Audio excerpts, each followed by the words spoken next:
gel. Woo! Gel, gel. Gel bakayım, gel. Vay maşallah. Түркістан қаласының тұрғыны Бекет Шалипов бүркітшілер әулетінен шыққан. Жеті атасынан бері қарай өз әкесі Алдаберген ақсақалда құсбегілік өнерді тұмардай сақтап балаларының бойына сіңірген. Бекет кішкентай кезінен әкесіне еріп аңға шығып құс баптаудың қыр-сырын үйренгенін айтады. Қол қалт еткенде қала сыртына шығып құс ұшырады.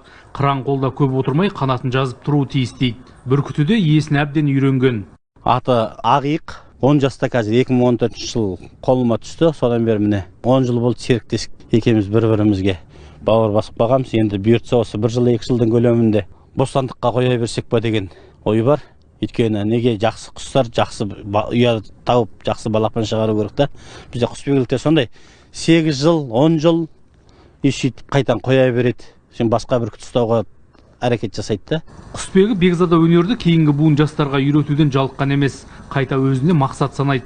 Сондықтан қыран ұстауға құмар жастар да үнемі саятшының қасынан табылады. Өз ұлы Әли де ит жүгірткенді ұнатады. Ол аңға шыққанды қатты жақсы көреді.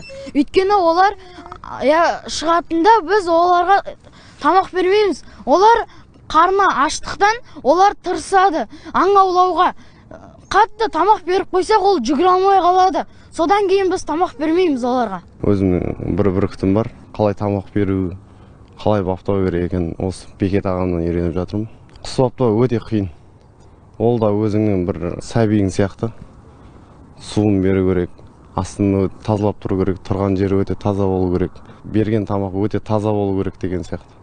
Сондай баптаулары бар. Құсты баптау қаншалықты қиын болса, оны аңғалып шығудың да соншалықты қызығы бар. Саятшы оны көпшілік сезіне бермеу мүмкін екенін айтады. Сондықтан баптаған бүркітің аң алған сәттегі әсерді сөзбен айтып жеткізу мүмкін емес. Оны тек сезіну керек дейді. Ал жастардың бабадан қалған асыл өнерге құмартуы көңілін көтеріп, мерейін тастады. Жастар көбейіп жатыр. Құс салатын, құс көтерейіш деп жүрген інішектер қызығушылығы артып жатқан.